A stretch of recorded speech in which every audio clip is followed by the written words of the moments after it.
La actitud del equipo no es el seguimiento escrupuloso de la fuente que manejamos, que es el trabajo del sacerdote José Antonio Pagola.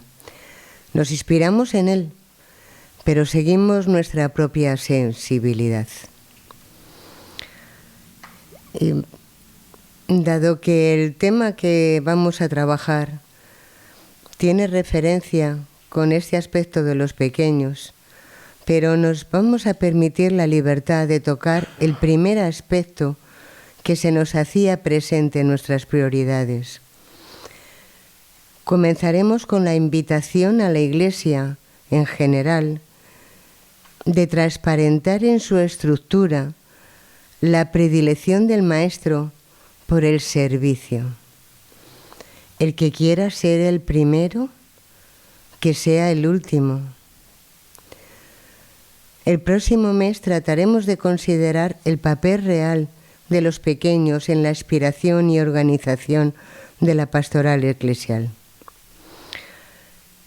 En primer lugar, dentro de los miembros importantes de la estructura eclesial, como lo veremos enseguida, existe una preocupación por los puestos notables de la misma. No en vano la Iglesia es una institución jerárquica, en la que se busca también el prestigio, la autoridad, el puesto de honor. Por ejemplo, la postura de Pedro en el lavatorio de los pies por Jesús. El apóstol ve en su gesto un desprestigio del Maestro. Otro momento en esta línea es la petición de la madre de los Zebedeos para que Jesús les mantenga la promesa de un puesto importante dentro del grupo de los apóstoles. Y tal vez alguno de vosotros, de nosotros, tiene alguna que otra experiencia de anhelo, búsqueda de un puesto eclesial más notable. Por ejemplo, a la hora de destinar un obispo, necesariamente tiene que ser a una diócesis mejor que la anterior. O a un párroco, destinarle a una parroquia más numerosa, de mayor prestigio que en la que estaba antes. Vamos a ayudarnos también con la lectura del Evangelio de Mateo 23.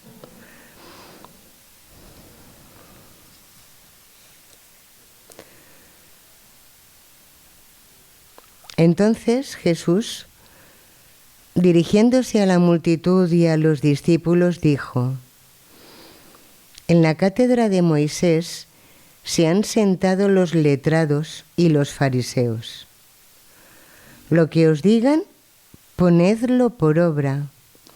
Lo que hacen, no lo imitéis, pues dicen y no hacen. Lían fardos pesados y se los cargan en la espalda a la gente, mientras ellos se niegan a moverlos con el dedo. Todo lo hacen para exhibirse ante la gente. Llevan cintas anchas y borlas grandes. Les gusta ocupar los primeros puestos en las comidas y los primeros asientos en las sinagogas, que los salude la gente por la calle y los llamen maestros. Vosotros no os hagáis llamar maestros, pues uno solo es vuestro maestro, mientras que todos vosotros sois hermanos. En la tierra a nadie llaméis Padre, pues uno solo es vuestro Padre, el del cielo. Ni os llaméis instructores, pues vuestro instructor es uno solo, el Mesías. El mayor de vosotros sea vuestro servidor. Quien se ensalza será humillado. Quien se humilla será ensalzado. Se trata de la Iglesia de Jesús.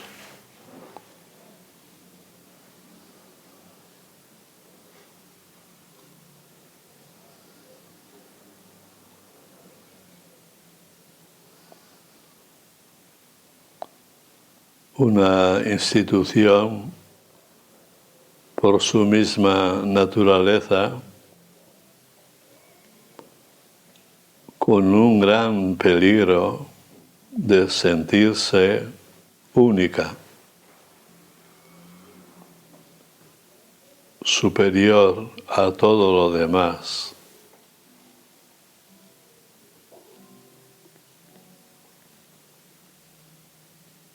Con capacidad de decir y de hacer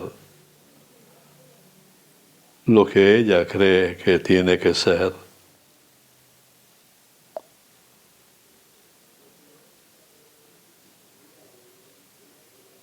La religión siempre ha estado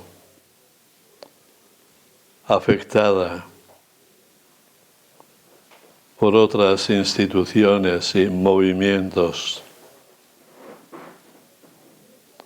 a fin de sentirse apoyados por lo sagrado, por lo divino.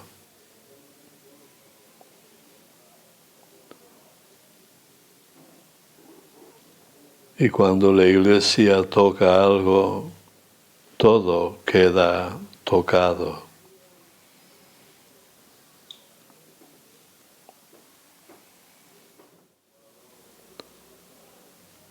Creo que alguna vez he contado que cuando estábamos en un cursillo de iniciación a la meditación Zen, a mí principalmente lo que más me interesaba era hacer bien la meditación, no distraerme, aguantar serenamente la quietud, el dolor.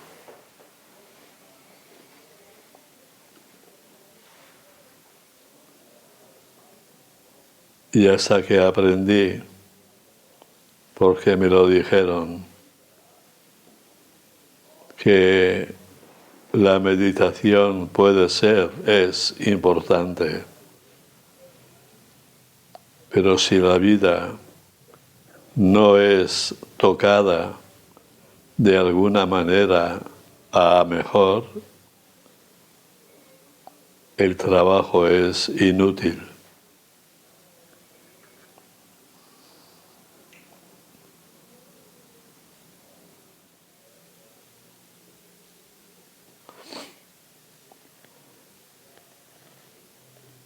Jesús, en el texto que hemos escuchado, el último, refleja perfectamente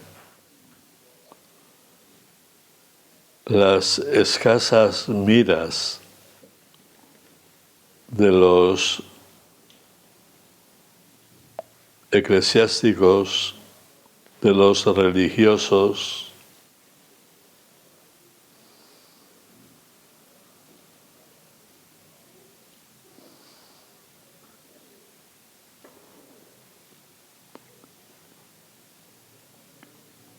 creo que también merece la pena no escaparnos nosotros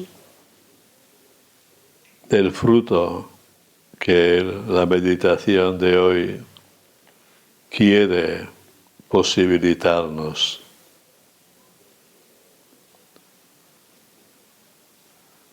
En nuestra vida tenemos muchos escenarios en nuestra vida personal y también nosotros, pensando en nuestra vida, podemos ver que efectivamente en algunos de esos campos ciertamente no estamos dando la medida adecuada. Necesitamos conversión.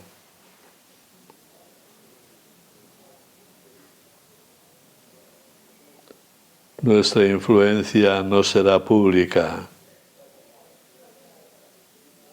pero aún en el terreno particular y privado puede ser una presencia que requiere de nuestra parte una mayor entrega.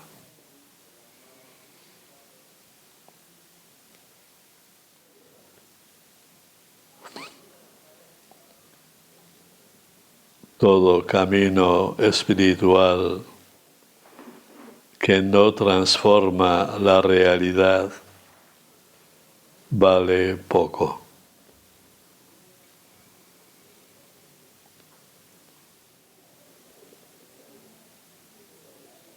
Incluso en mi familia, en el trabajo, en las amistades, en la asociación.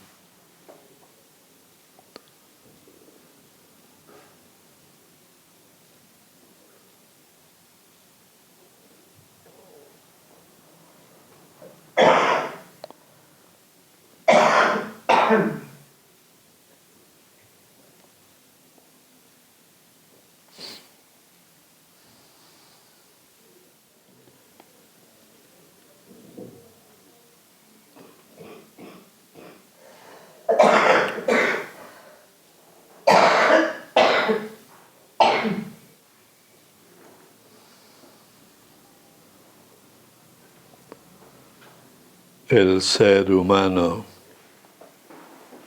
cada uno de nosotros, en nuestra propia experiencia descubrimos que en mí o en ti o en nosotros hay distintas corrientes de aire.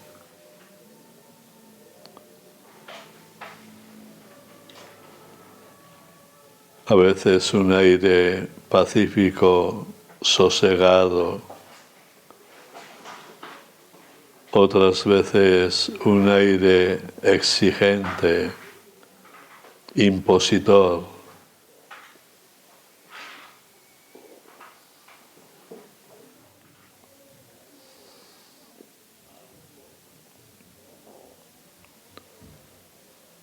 Y todo esto lleva consigo situaciones dolorosas que nos hacen sufrir.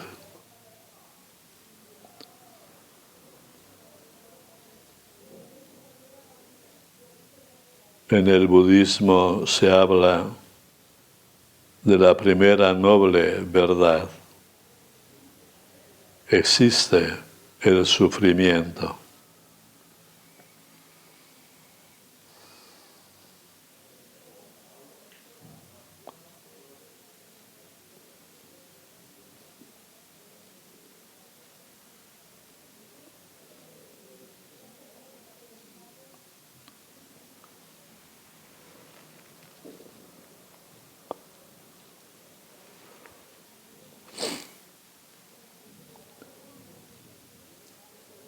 En el cristianismo existe la incongruencia de quien ve la viruta en el ojo ajeno y no se da cuenta de la cachomadera que tiene en el suyo.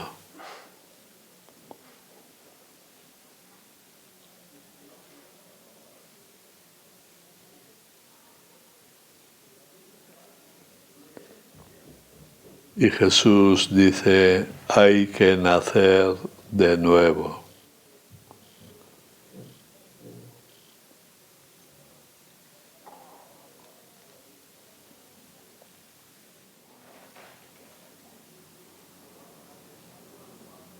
Interesante también la lección de Jesús con la samaritana.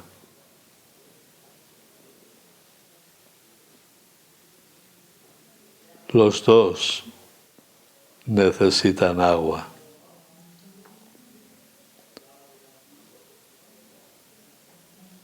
Los dos están afectados por temas culturales, enemistades.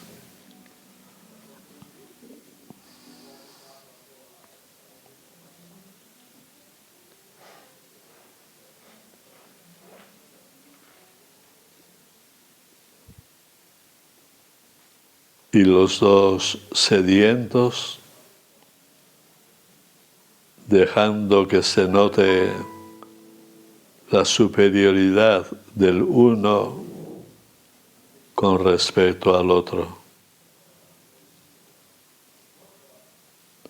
Como tú me pides a mí, que soy samaritana, agua.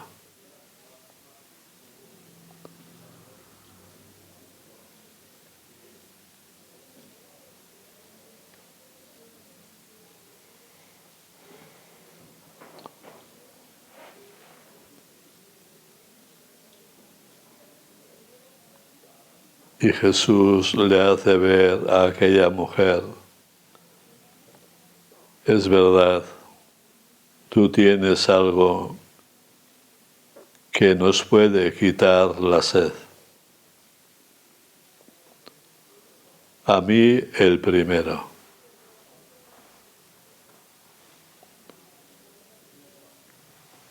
Pero el agua que tú me des me quita la sed,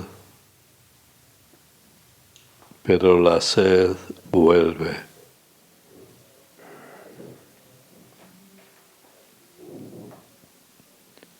Sin embargo, el agua que yo te dé te quitará la sed para siempre.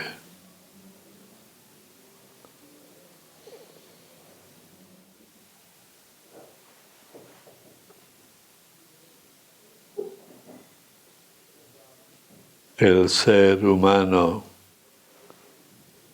es un ser necesitado.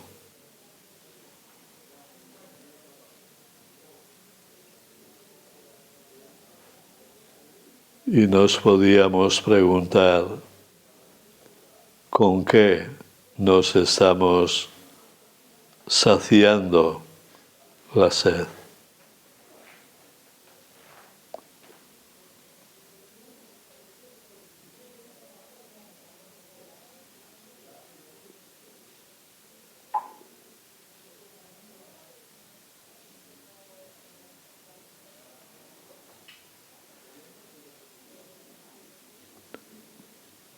Los budistas también, lo mismo que nosotros y cualquier ser humano sensato,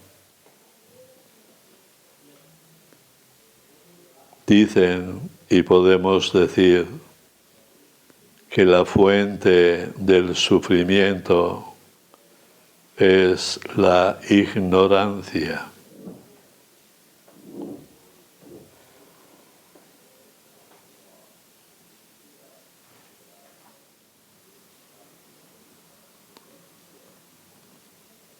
El mismo Jesús nos ayuda a caer en la cuenta de esa realidad en la cruz.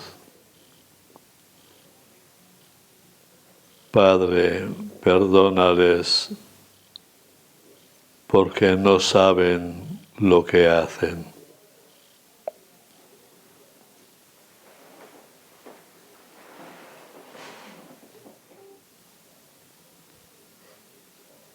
Si queremos ser sabios, no de conocimiento, sino del arte de vivir, tendríamos que cambiar muchas ideas.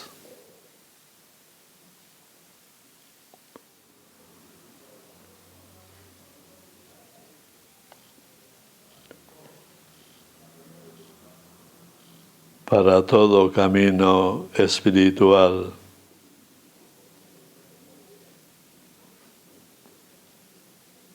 hay un medio para superar o aniquilar el sufrimiento.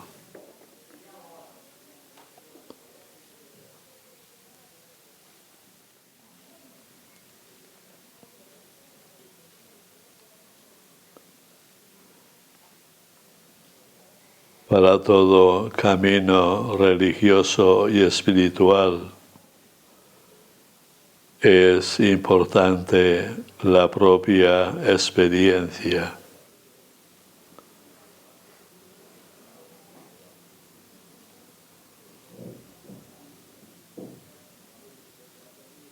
Es ahí donde aprendemos.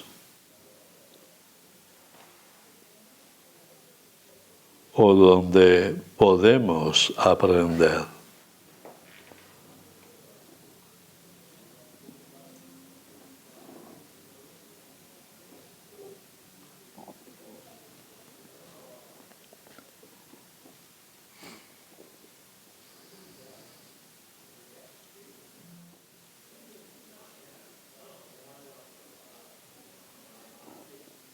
También merece la pena traer a colación aquella estampa de Jesús rodeado de gente a la entrada del templo de Jerusalén.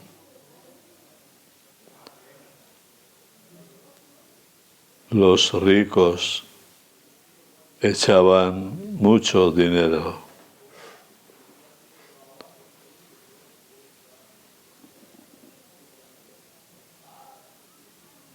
Y una pobre viuda echó unos céntimos a la hucha.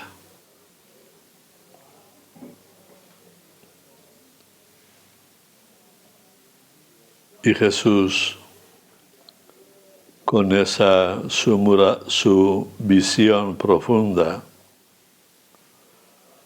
de las cosas,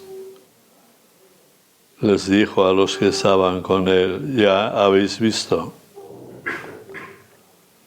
los ricos lo que echaban y la pobre viuda lo que echó. Pues os digo que la más generosa ha sido la mujer, porque ha echado todo lo que tenía. Sin embargo, los poderosos pueden echar mucho, pero se quedan en el bolsillo con más.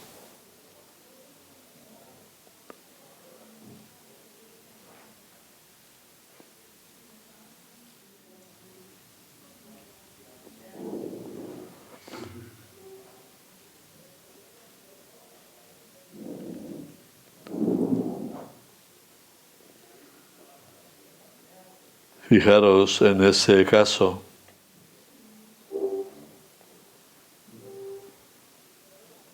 Los últimos serán los primeros.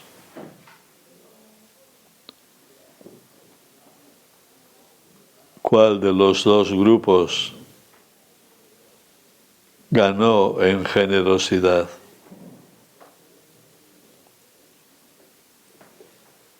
Los ricos no. Echaron mucho, pero se quedaron también con mucho. Sin embargo, la viuda echó todo lo que tenía. Se quedó sin nada, pero ganó en generosidad.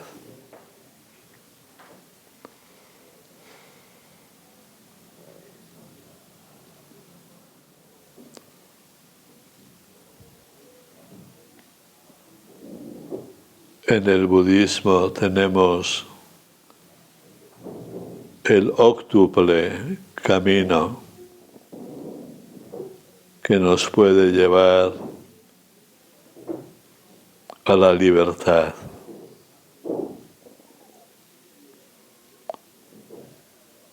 En el cristianismo contamos también con las bienaventuranzas.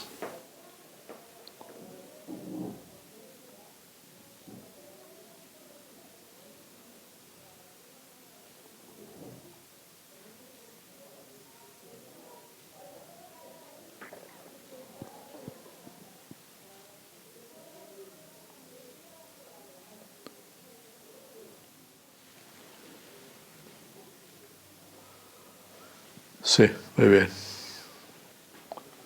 Vamos a abrir los ojos.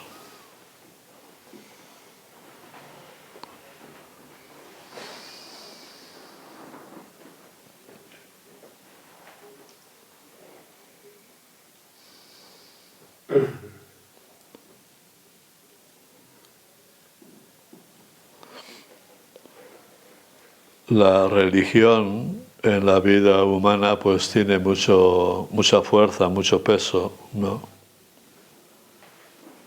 Y en ese sentido pues tiene también muchos peligros de instituciones o personas que quieren amigarse con lo religioso porque de esa relación se pueden beneficiar, ¿no? Y con ese afán también pueden inducir a la religión a no estar donde tendría que estar, ¿no? Dejarse llevar por el engaño, ¿no? Por las apariencias. Pero como he dicho antes, en la vida humana nuestra no solamente hay religión, hay familia, hay trabajo, hay amigos. Entonces, de lo que se trata un poco es algo así como de abrir los ojos, ¿no? Para ser capaces de descubrir en nuestras relaciones diferentes, pero relaciones en el fondo, qué es lo que está funcionando, ¿no? El prestigio,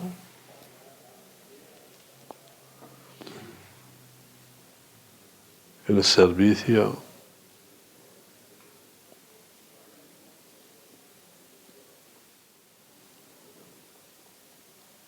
Sí, si queréis decir algo.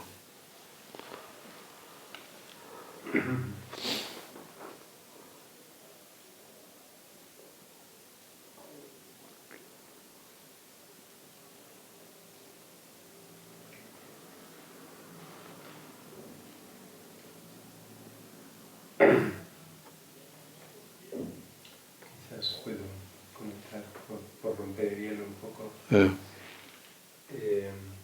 el tema de la humildad,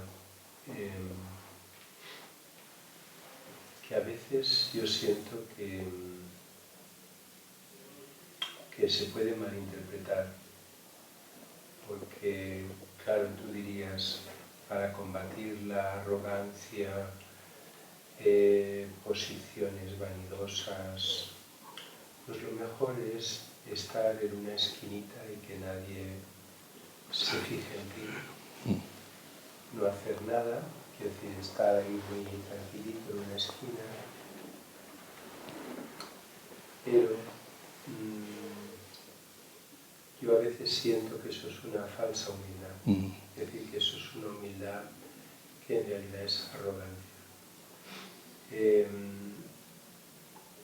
Y que a veces el estar disponible, es decir, estar disponible para hacer algo por los demás, ofrecer los dones o lo que tú tengas por los demás. Yo creo que no, vamos, que es humildad. Darte a los demás es humildad. aunque en ese darse pueda haber malentendidos. Porque claro, si nadie quiere ser capitán y todos quieren ser soldados, la cosa no va a funcionar. Alguien tiene que asumir una mayor responsabilidad. El punto es, claro, con qué actitud lo haces y eres consciente de, digamos, del mundo de las adulaciones, de todo ese lío que te metes. Pero por otro lado, yo pienso que es inevitable. Es decir, cuando Dios elige a todos estos profetas, a todas estas personas, a hacer algo por el bien público, les está poniendo un gran problema. Porque lo más fácil es decir, bueno, ¿qué hago yo de profeta por la vida? Yo me podría poner en una esquinita y a vender calamares a la romana, y resulta que estoy aquí y el ser profeta me van a perseguir, me van a malinterpretar, van a pensar que yo quiero enaltecer mi ego, van a pensar, es decir, Dios te ha puesto en una situación difícil. Es decir, que la humildad en el fondo es bastante compleja. Sí. Es decir, no es simplemente la persona apocada que nos rompe un plato y dices, uy, pues mire. No, sino que a veces la humildad en una posición de responsabilidad, eso es increíble. Es decir, requiere una gran sabiduría. No es fácil, realmente no es fácil. Pero bueno. Yo estoy totalmente de acuerdo contigo en que no es fácil. Pero yo creo que la diferencia está en la actitud, como tú decías. O sea, de asumir una responsabilidad o un puesto que en principio, una labor, más que un puesto, una labor, que pueda conllevar trazos de poder o de mando o de autoridad. Depende de tu actitud y de cómo lo vivas. Si tú estás capacitado para desarrollar esa labor, lo suyo es que lo hagas, porque alguien tiene que hacerlo. Como decías, alguien tiene que ser el capitán del barco. El barco no puede ir a su bola, alguien tiene que ser el capitán del barco. Pero esa labor la puedes desarrollar con la humildad de que estás siendo el que les estás llevando a todos a un destino, que estás trabajando para los demás, con y para los demás. Y de alguna forma yo creo que en todas las funciones puede haber ese rasgo de estás haciendo algo importante y ese rasgo de estoy haciendo algo para los demás. Y tampoco creo que haga falta irse a grandes logros ni a grandes batallas. Pues yo creo que en nuestro día a día, el mero hecho de ceder un asiento en un momento determinado, en ayudar con la bolsa al vecino de al lado, el responder a alguien que te pregunta con cariño y con generosidad. Tú lo sabes, te puedes sentir prepotente y lo puedes hacer con sencillez y con humildad. Yo creo que en la actitud está el secreto de ejercer una bonita labor. Quizás en esa actitud que tú hablas, a lo mejor, y lo vemos en el ejemplo del Evangelio, es, ¿quieres servir o quieres ser servido?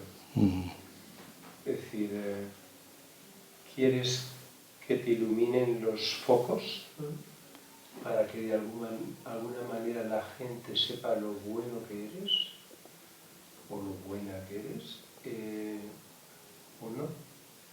¿O quieres servir porque hay que hacerlo, porque camino y cuanto más gente lo recorra, mejor. Pero no es fácil, ¿no? No es fácil. Pero hace unos temas atrás hablábamos también de lo importante que era hacer el bien por el mero hecho de hacer el bien. No por el que te lo reconozcan ni por nada, ni buscando un reconocimiento ni una gratificación, sino que en el mero hecho de hacer el bien ya tenemos la propia gratificación. Es un poco en esa línea, que no es fácil, no, porque evidentemente vivimos en un torbellino que nos arrastra en otras direcciones. Es muy difícil salir de ahí. ¿O no? Sí, no, estoy de acuerdo. Es un poco como nosotros queramos vivir nuestras experiencias y donde queramos poner la tilde, el acento. Si en esa actuación, por muy superheroína que sea la relación, si esa acción lleva la actitud de ayudar, pues bienvenida sea y no creo que rechazarla. Y estoy de acuerdo con que la postura de para ser humilde y quedarte agazapado y no hacer nada no es la respuesta adecuada. Es una trampa. Eso es una humildad malentendida.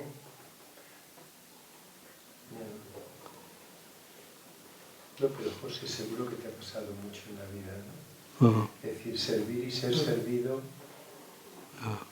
no se percibe, ¿no? No es que por fuera digas, ¿cuál es tu actitud? ¿Servir o ser servido?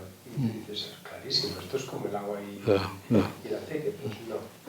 Y desde fuera la gente puede pensar, es que este hombre o esta mujer en el fondo lo que quiere es un poquito de ser la protagonista, bla, bla, bla. Es decir, que es difícil como sentir... Entonces tal vez digo, de manera pedagógica, la primera pregunta que igual nos tendríamos que hacer es ¿qué valores has vivido aquí? ¿O has desarrollado aquí? Y después te diré si eso es humildad o no es humildad. Cuando dices aquí, ¿a qué te refieres? A lo que puede pasar, a un acontecimiento, ¿no? O sea, estamos poniendo ejemplos, sí. Pero otra vez, donde mejor se puede captar, digamos, el sentido del ejemplo es qué valores estás viviendo tú ahí. En ese momento. En ese. Sí. Que a mí me aclara más la idea budista de la ignorancia. Para mí eso es muy interesante, tanto con respecto a mí como a los demás, como a la situación. Eso...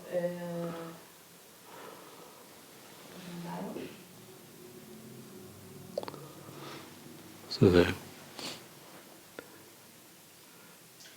Y por otro lado, en la relación con el poder, o sea, en ocupar creo que es interesante saber irte, ¿no? Para ese análisis interno de cada uno, ¿no? Sí. De poner un límite, de estar de paso, saber que otro lo puede hacer. Sí. Yo me confieso fuera de todo esto ahora mismo. O sea, no... como tú decías, a mí de todo lo que has dicho, que no he sido capaz de interrelacionar mucho todo, me ha llegado el que el camino no es siempre igual.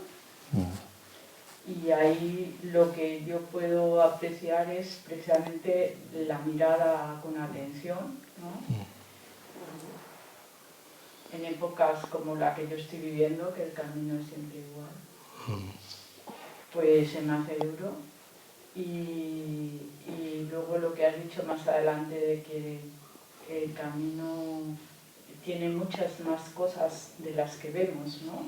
Y eso iría también con lo que he dicho antes, ¿no? Ignorancia y, o sea, reconocer tu ignorancia, desde luego, para mí es una clave, ¿no? O sea, tu percepción no siempre es lo que está pasando, ¿no?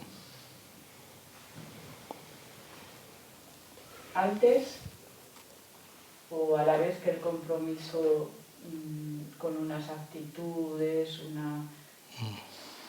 ¿sabes lo que te digo? La comprensión es como fundamental, ¿no?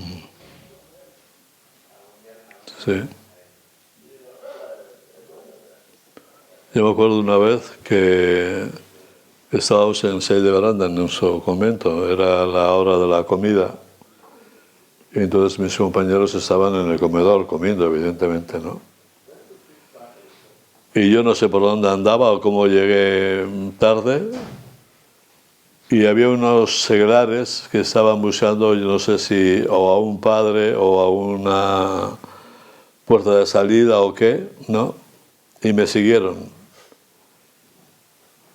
Y no tuvieron algo así como la capacidad, o bueno, no les vino de, por lo menos en la puerta te paras y, no, yo entré al comedor y los tíos vinieron detrás de mí, ¿no? Sí. Bueno, mis compañeros, un cachondeo, yo me sentí avergonzado, ¿no? Entonces, no sé, yo quiero ahora que me digáis que yo fui humilde, no, sino simplemente para discernir hay que ver qué valores he vivido yo, que a lo mejor no viví ningún valor, o qué valores han vivido ellos con las críticas, qué valores han vivido sintiéndose a gusto. Ves tú, este tonto viene aquí con los seglares aquí al comedor para... Esto es clausura, hombre, ¿qué va a ser esto, no? Entonces, ¿qué valor? Tal vez lo más iluminador puede ser eso, ¿no?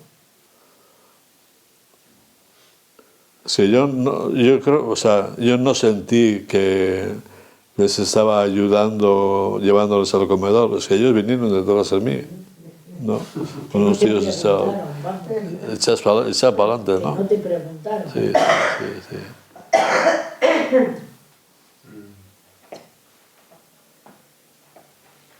Bueno, rezamos un Padre Nuestro. Sí.